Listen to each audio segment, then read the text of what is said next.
Salut à tous et bienvenue dans cette nouvelle vidéo. Aujourd'hui, on attaque un exercice d'analyse de sup avec des petits raisonnements autour des minimums locaux et globaux. Donc, on considère une fonction de classe C1 sur R telle que la dérivée seconde soit strictement positive sur R. Et donc, on nous demande de montrer que si f possède un minimum local, euh, euh, elle en a au plus 1 et que lorsqu'il existe, c'est un minimum global. Donc, pour cette première question, on a, qu'est-ce qu'on va dire? Ben, on va dire que pour tout x appartenant à R, on a f seconde d'x qui est strictement positive. Donc, on va regarder ce que fait f'. Donc, f' est strictement croissante.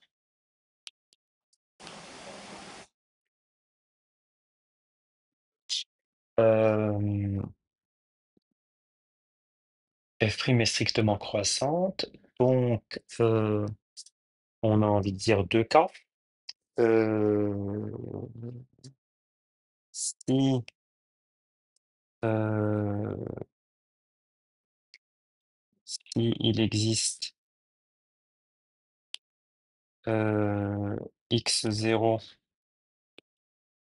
tel que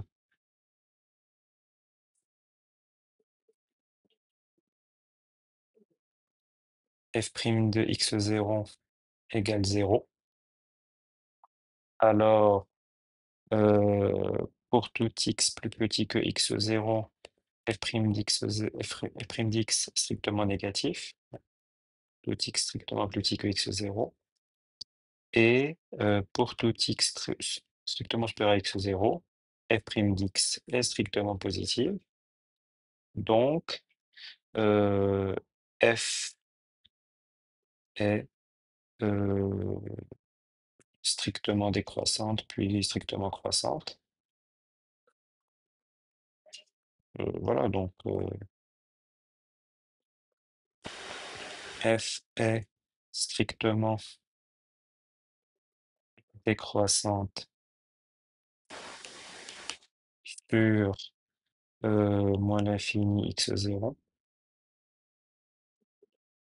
et strictement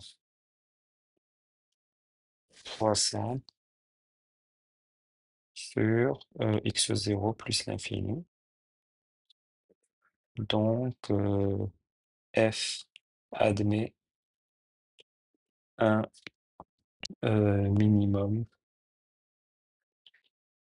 global x0.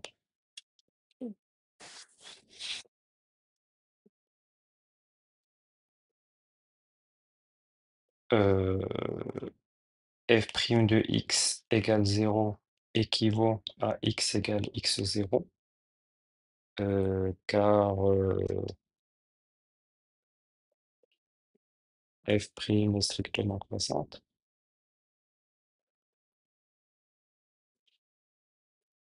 Donc f' admet bien un unique minimum local par l'unicité. Maintenant, sinon, euh,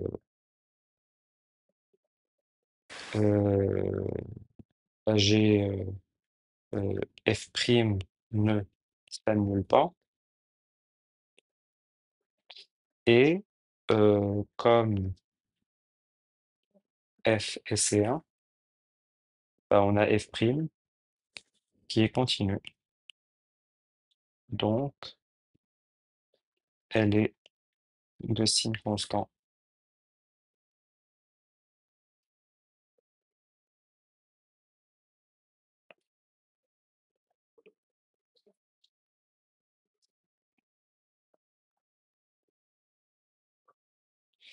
Alors, f est strictement monotone,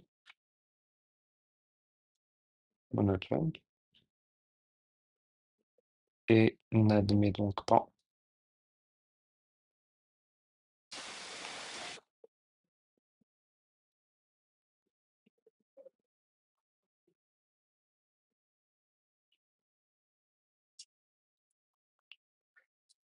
de minimum global, local, pardon.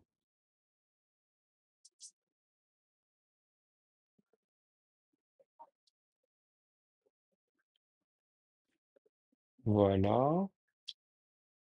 Petit b,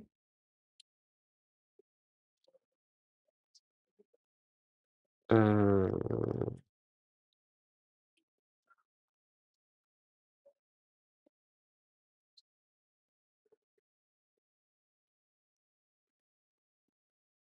donc un exemple, la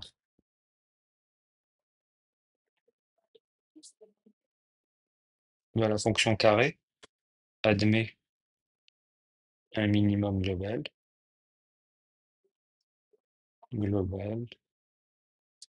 en x égale 0.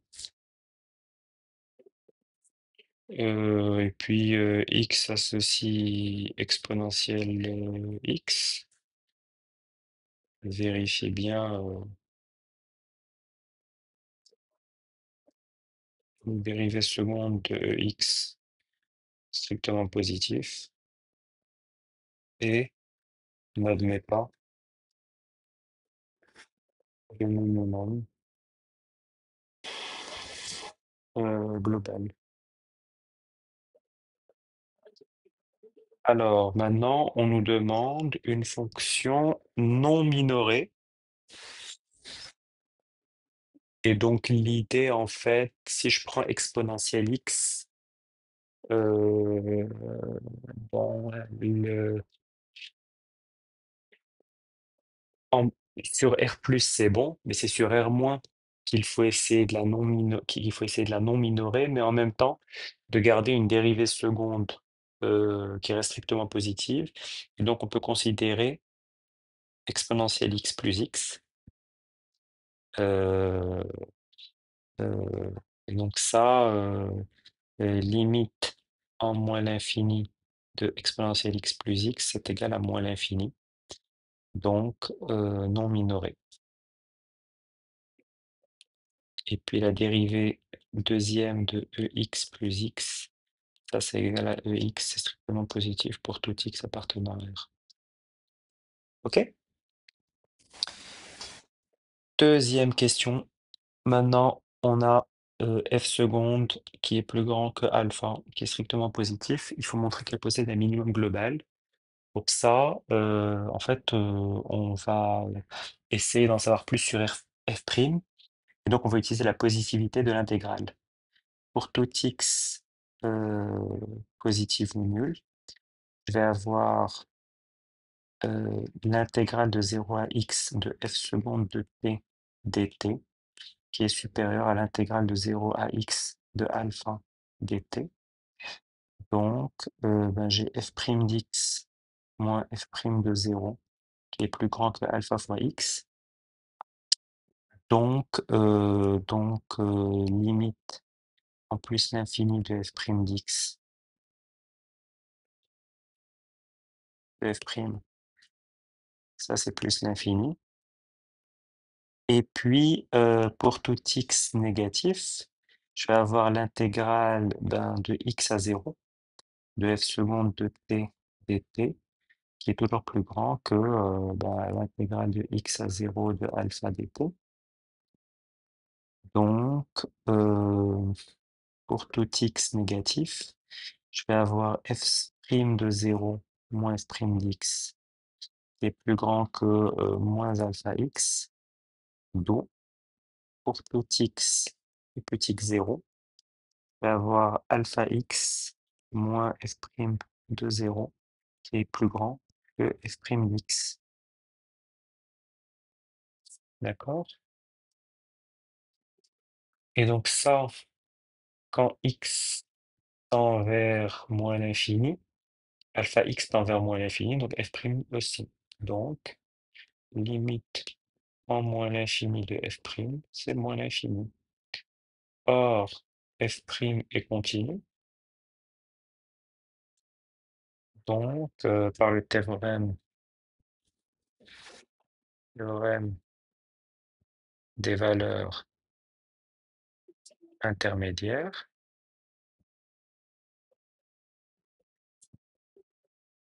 F' s'annule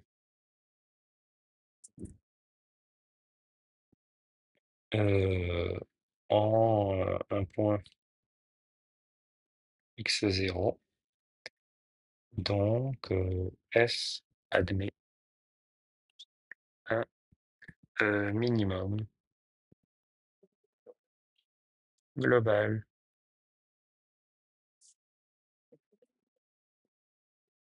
D'accord? Puisque alors le fait que f' ait une limite en moins l'infini qui est moins l'infini, ça veut dire que f' a une valeur au moins négative. Et euh, le fait que la limite en plus infini soit plus infini, ça veut dire que f' a une valeur positive. Et f' est continu car f est C1. Voilà, donc c'est un exercice bien sympa, pas trop compliqué. Il faut être assez concentré pour savoir ce qu'on fait. Euh, et sur la deuxième question, en fait, on n'a pas le choix. On est obligé d'intégrer pour avoir une information sur f'. Donc ça, c'est quelque chose à connaître. En fait, quand on a des relations comme ça, on intègre et on en déduit des résultats asymptotiques qui peuvent nous servir. Voilà, j'espère que ça vous a plu. N'hésitez pas à me communiquer vos commentaires, à liker la vidéo, à vous inscrire à la chaîne, vous abonner à la chaîne pour être informé des prochaines vidéos. À bientôt, au revoir.